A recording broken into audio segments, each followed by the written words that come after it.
Hello everyone, and welcome to our third mini lecture from the opioid unit. This time we're talking about opioid signaling. So opioid signaling can take place through three main mechanisms that we're going to discuss.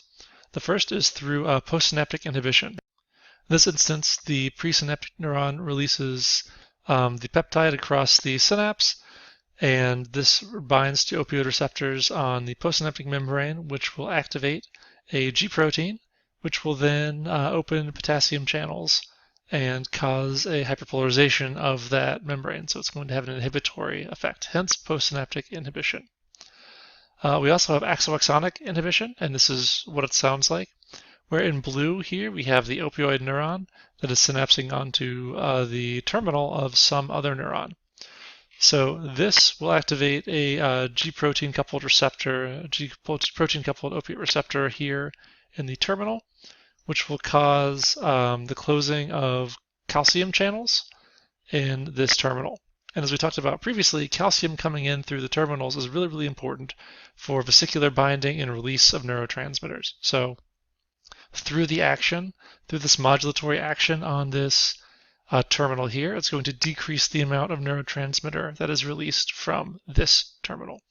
And this neuron could be anything, right? It could be releasing any neurotransmitter. It doesn't matter, so long as it has a opioid receptor right here, that this axoloxonic synapse can take place.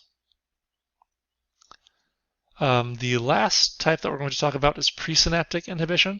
So this is going to be reduction of release that's facilitated by an autoreceptor. So here, this blue neuron co-releases both an opioid and some other neurotransmitter. The presynaptic inhibition action is basically just the opioid it releases coming back around and binding to an autoreceptor.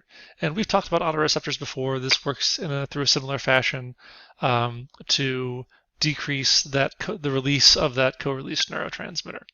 So three different ways that our opioid signaling can reduce neurotransmission or can inhibit with postsynaptic inhibition, activating a G protein coupled receptor that's going to open the potassium channels and hyperpolarize this neuron. Hyperpolarized neuron is less likely to fire, right? Going back to all that stuff we talked about earlier. Axoloxonic inhibition, where this is sort of modulating another synapse and reducing the amount of neurotransmitter being released.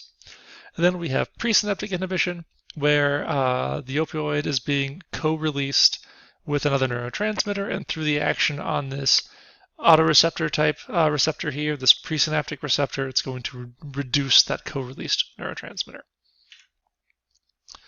So all four types of the receptors that we talked about previously are inhibitory G protein coupled receptors or GI coupled protein receptors.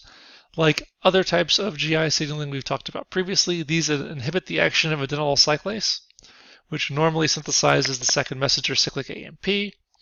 And as we've talked about previously, reduction of cyclic AMP will decrease the prevalence of cyclic AMP-dependent protein kinases, which may be responsible for some of those opioid-induced ion channels. So there's more longer-lasting type changes we see with opioid signaling. Okay, we'll keep that one short and sweet. That's it for that little mini lecture on opioid signaling. We'll see you next time.